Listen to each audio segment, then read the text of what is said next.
Kia ora, g'day and welcome to the history of Aotearoa, New Zealand. Episode 136, Profitable Lands. This podcast is recorded in Te Whanganui Atara, the rohe of Muupoko, Taranaki Whānui, Te Aotearoa and Ngāti Toa Rangatira. We are generously supported by our amazing patrons. If you want to support Hans, go to patreon.com/historyaotearoa. Last time, we covered the tail end of Tasman's time in Aotearoa, ultimately ending with the decision to head back home to Batavia, having failed in their mission to find Terra Australis. Today, we will talk about the final leg of his journey home, and how the reports of his travels were received by his employers, the Dutch East India Company. Travelling northwest from Tonga brought them to Fiji, where they sailed around for about a week looking for a good place to anchor, but strong winds prevented them, the Heemskerk even nearly being run aground on a reef at one point. On the 8th of February 1643, the weather was still terrible, so when Tasman called for a council meeting, officers on the Zeehan were unable to make it, and instead he had to hold council with just the officers on the Heemskerk, attempting to decide where they should go from here. There was a bit of a disagreement, which Tasman attempted to resolve by having the assembled council write their own views on paper and then sign it, which resulted in the decision to head northwest and then straight west to sail along the northern coast of New Guinea. This, of course, was favoured by both Tasman and Vischer, the latter, you might recall, having an extra vote in matters of navigation, so that may have been what got it over the line. For the next 6 days, the weather was even worse. Not even the sun could be spotted, and so any coordinate calculations were based on estimates rather than actual data, which was part of the disagreement Tasman had to resolve among the council. Given the weather, there was also no communication to be had between the two ships, until the seas calmed just enough on the 14th of February, where Tasman asked for the officers on the Zeehan to send their written opinions in the same manner as the others had done. Generally, they all agreed with Tasman's idea, adding in notes based on their various areas of expertise to back up their views. With the plan set, the ships had to wait a few more days for the storms to clear before they could set off from Fiji. By the 26th of February, it had rained for 3 weeks, and the mizzenmast of the Zeehan had broken, with the mainsail being destroyed not long after, and having to be repaired. It was clear the ships were starting to suffer from the long journey, so it was just as well that they were on the home stretch. The voyage over the next couple of months was relatively straightforward. On the 22nd of March, they spotted some islands which they thought were the ones charted by Le Maire in 1616. They were, actually for once, correct. Today, we know these islands as the Solomon Islands. So this was the first proper confirmation that they were in charted waters once again. And, of course, they could somewhat communicate with the locals with the, quote, vocabulary given by the Honourable Governor, end quote. Heading towards New Guinea and the Dutch East Indies beyond, Tasman was now in waters that had been well travelled by European explorers. So they had many maps and charts they could use to determine their position and what the best course was. Despite this, there was still some uncertainty as to whether they had actually reached the eastern coast of New Guinea. By the 28th of April, though, they spotted the Wadka Islands on the northern side of New Guinea, following a similar route to the one Le Maire had taken on his 1616 voyage, which allowed them to confirm where they were.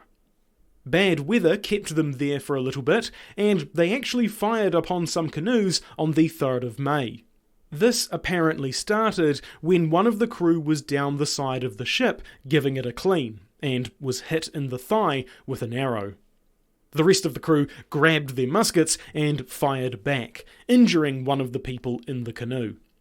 The incident doesn't seem to have progressed any further than that, but pictures drawn by ghilliesmans after the fact indicate that Tasman may have opened the gun ports to show off his armament to deter a repeat, as well as having them at the ready in case anyone was bold enough to try.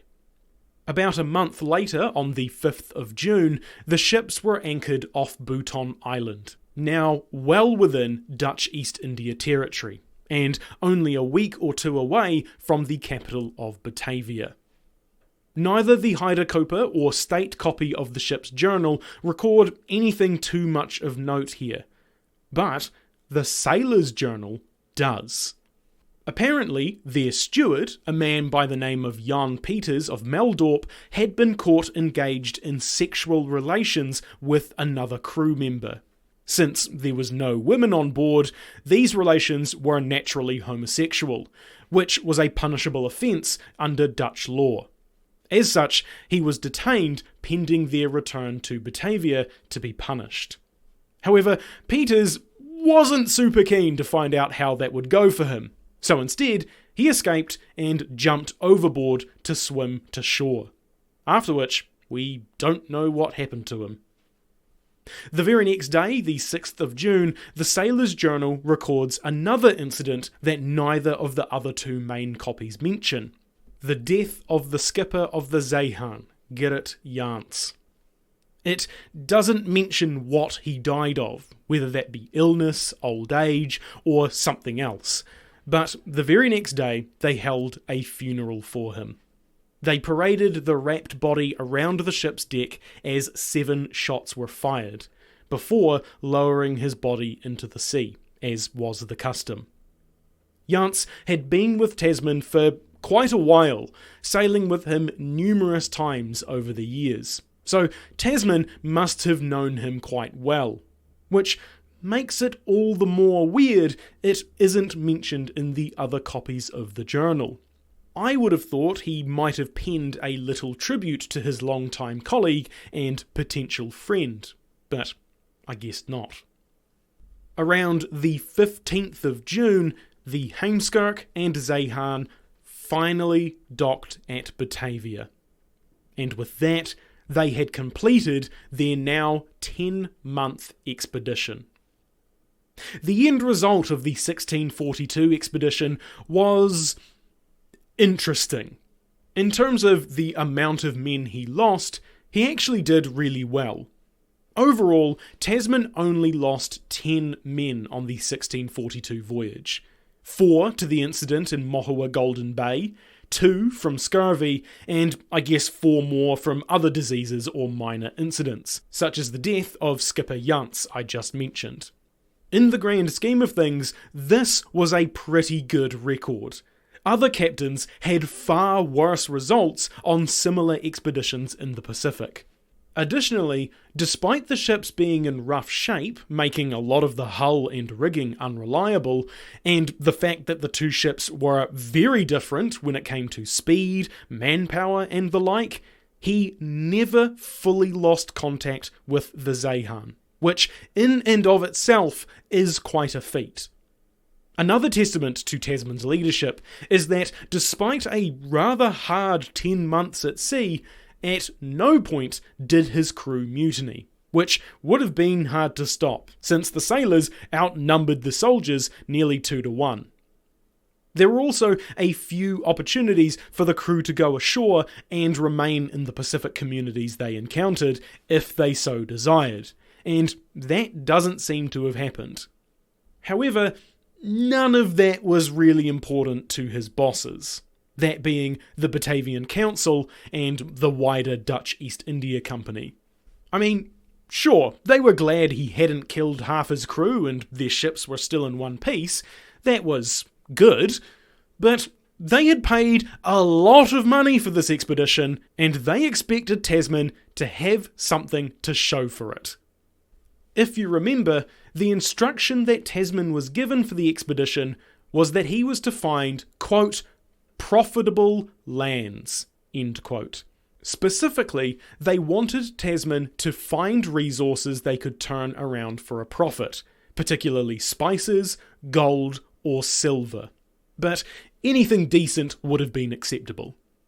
Failing that, he was expected to find a route to Chile that would allow the VOC to set up mines there, as well as give them a secret route to plunder Spanish ships and ports.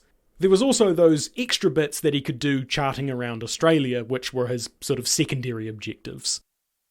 If you have listened to the previous episodes, you will be well aware that Tasman didn't find any of those things. In fact, the first time he had made landfall after leaving Mauritius, if you exclude the Carpenter in Tasmania, was in Tonga, which were islands already known to the Dutch. And even considering they had met some people, most of the trade goods that were loaded in Batavia were offloaded in the exact same place after a little weathering in the South Pacific. They hadn't brought home any cool stuff, they hadn't found profitable lands, they hadn't discovered a new passage to South America, and most of all, they hadn't found any good evidence of the Southland. Naturally, Tasman had to report to the company about his journey, the people who had invested a lot of money and faith in him. And it's hard not to wonder if the mood was a bit grim aboard the Heimskirk. Tasman would be wanting to get the Batavian Council to honour their promise to the crew, that they would, quote, honourably reward them all for their good services in discovering and exploring important coasts or useful routes or passages, end quote. Although this doesn't explicitly say they would only be rewarded on the condition that they did actually find some important coasts and useful routes, that's probably what the council meant, or at the very least, what they would argue.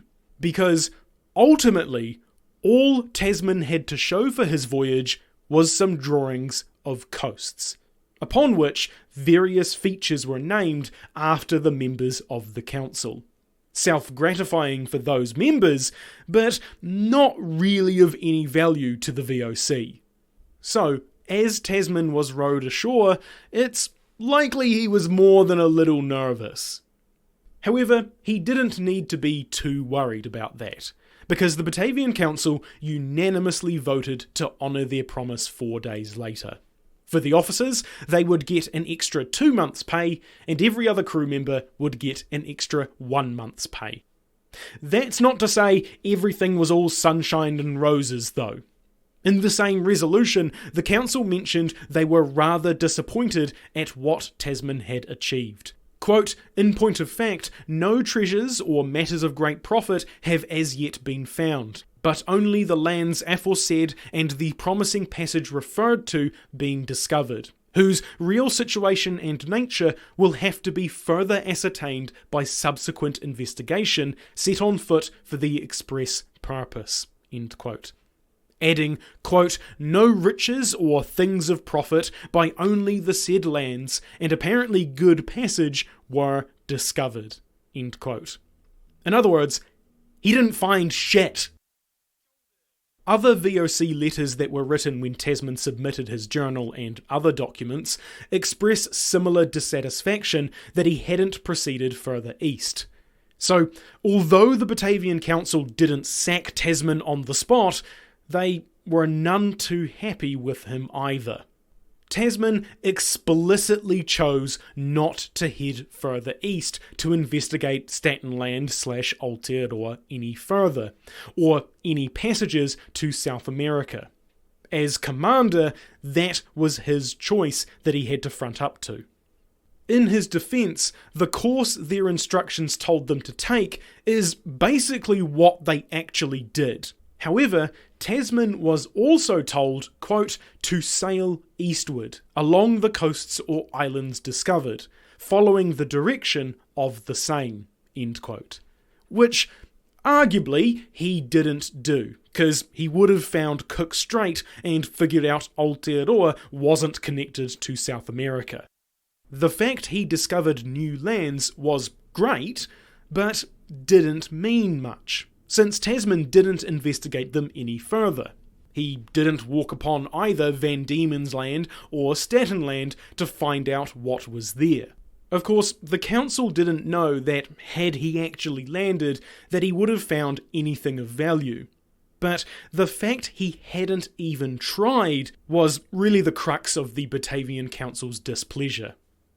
What was kinda the final nail in the coffin was that Tasman had returned to Batavia a full 2 months before they expected him back. He had apparently been given provisions for 12 months, and he had been gone for 10, suggesting to the council that these failures weren't due to being pushed for time or resources, but instead a real lack of willpower and determination to see the eastward portion of the mission through.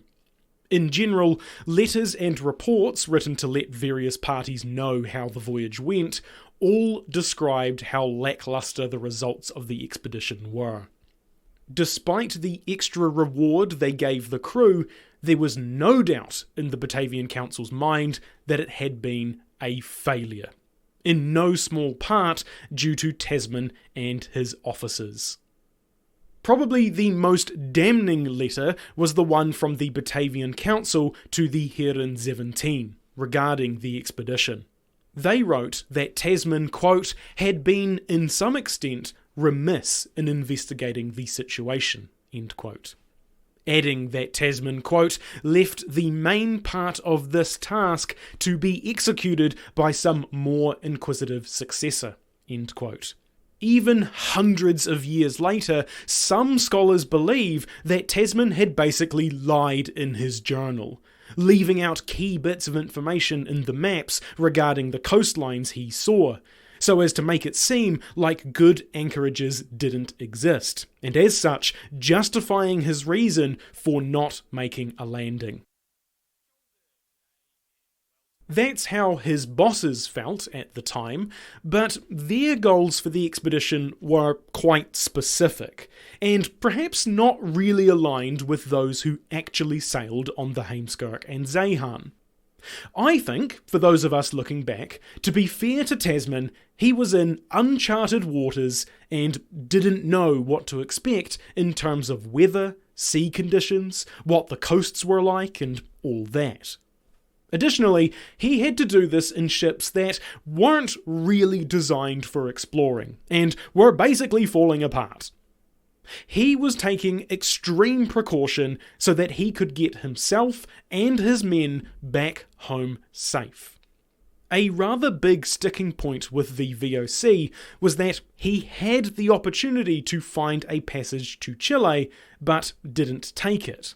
That was when they were hunkered behind D'Urville Island, where Vischer was fairly confident there was a body of water to the southeast. The council were also convinced a passage was there due to the westerly trade winds and the fact the Marlborough Sounds veered eastwards. Although we now know that Vischer and the council were correct, Raukaua Moana, Cook Strait, is known to be a rather treacherous stretch of water. So the chance of them getting shipwrecked was very real. Also keep in mind that although Tasman and the VOC didn't know it, if he made it through the strait and kept heading east, I've not actually said this in any of the episodes because I've kind of assumed it's obvious, but there was no Great Southland to find. Just thousands of kilometres of open ocean all the way to Chile, with very little opportunity to obtain fresh food or water. Had they continued on, there is a good chance none of them would have been heard from again. Additionally, Europe would have been in the dark about the existence of Aotearoa and Tasmania for some time. Though it can be argued that didn't matter. The Dutch didn't meaningfully act on this information, and Cook was the one who made some real headway in this region, so perhaps the outcome wouldn't have changed too much on that front.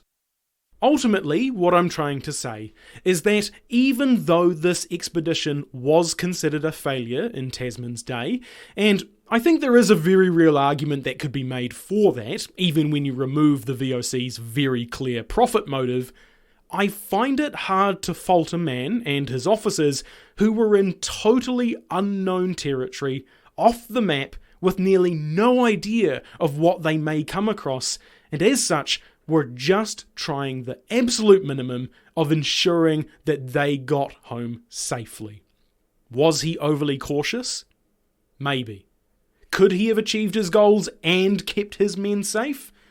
Potentially. Was he just too much of a wimp to take a bit of a risk? Quite possibly. Alternate history is so hard. We just have no idea what the outcome would have been if Tasman had made different choices. Again, remembering that he was working with limited information and making decisions that carried real risk to himself and the people under him. I don't want to come across like I'm defending Tasman. As we have and will see, he's not exactly the best guy. But there is something to be said that nearly all of his men got to come back home, when there was a very real possibility that when they sailed over the horizon from Mauritius, they would never be seen again. In saying all that, the kind of ultimate kick in the teeth for Tasman would come 200 years after his death. You ever wonder why Mohua's English name that Tasman gave, Murderer's Bay, never really stuck, and instead why we call it Golden Bay? 'Cause it's got nothing to do with the sun. It was changed in the 1850s, when the very thing Tasman had been searching for was discovered in the area. Gold.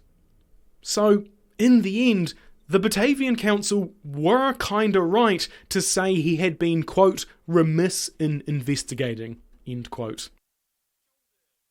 Of course, the other thing they needed to do upon returning was to make copies of their journals, charts, and coastal drawings to file away back in the Netherlands, so that they could be further copied and distributed to ships on future expeditions.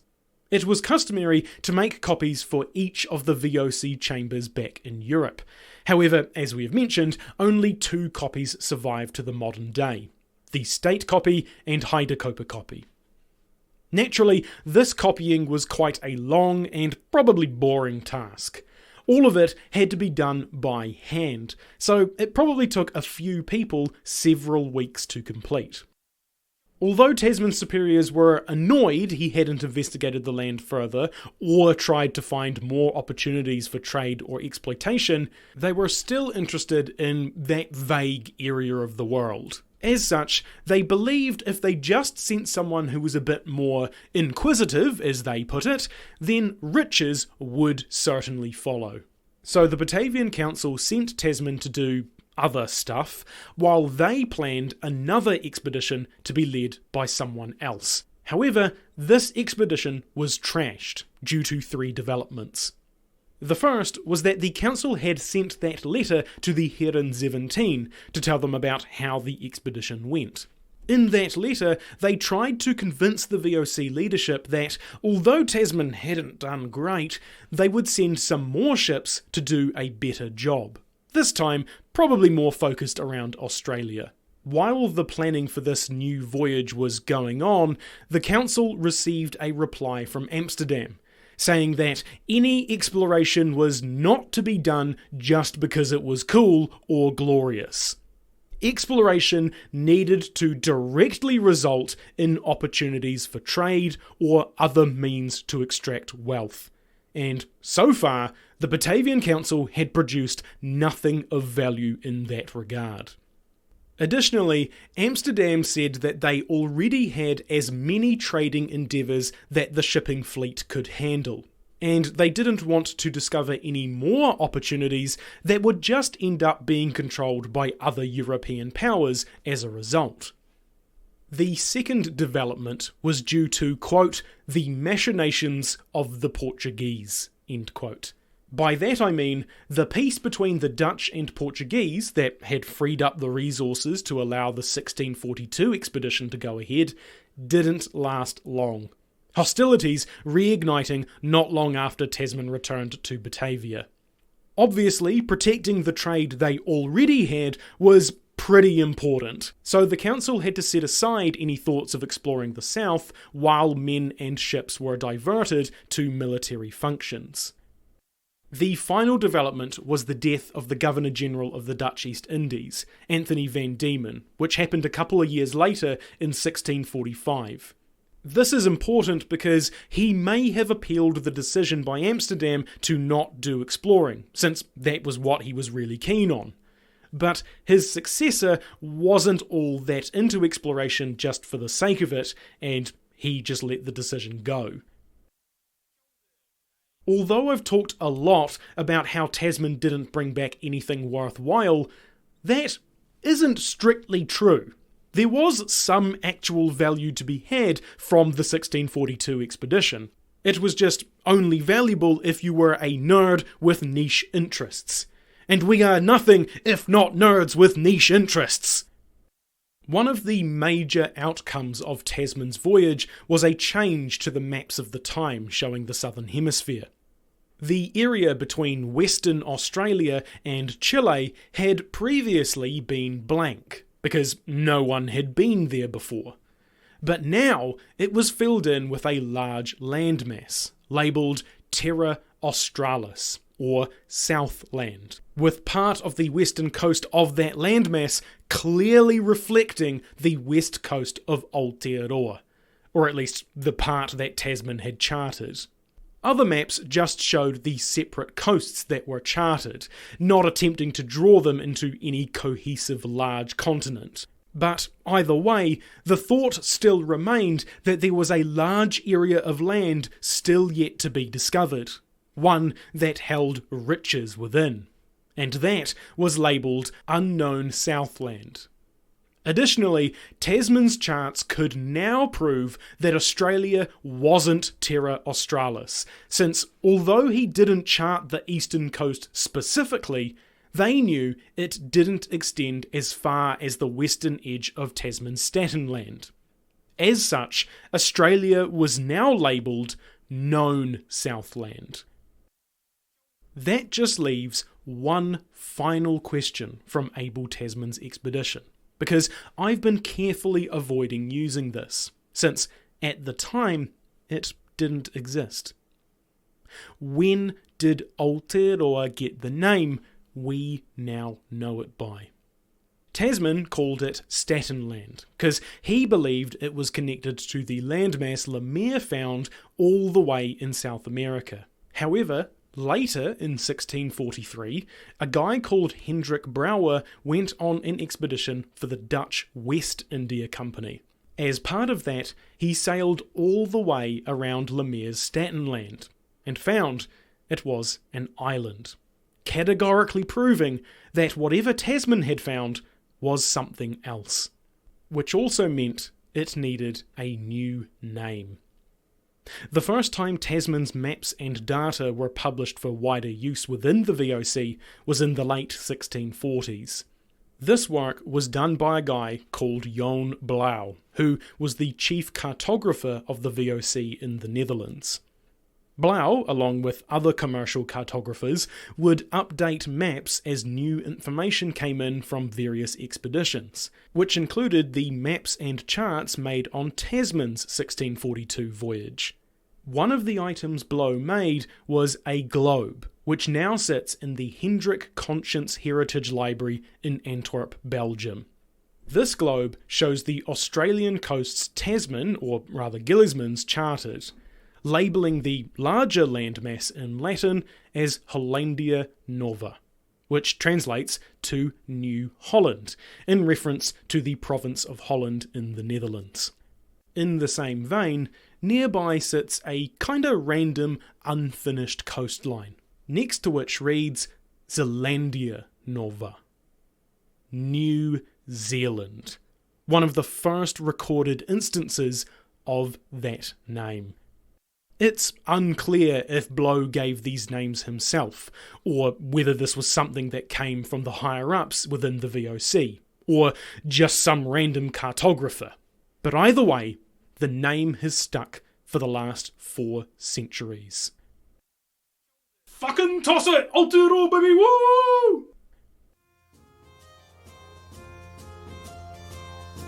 From here, Abel Tasman steps out from our tale.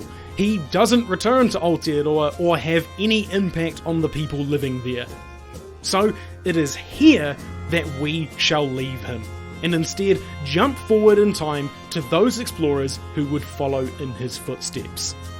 However, if you do wish to know what Tasman, Vischer and Gilliesmans did with themselves after this expedition and how their lives ultimately ended, I'll be putting up a Patreon episode to give them a final send-off. If that is something you are interested in, then please do consider supporting the show and becoming a patron. If you want to get in touch, my email and social media are on historyaotearoa.com. Aotearoa spelt Aotearoa. You can also find helpful resources there, like transcripts and sources. If you'd like to support Hans, you can do so through donating via Patreon or giving us a review. As always, haere tu atu, hoki tu mai. See you next time.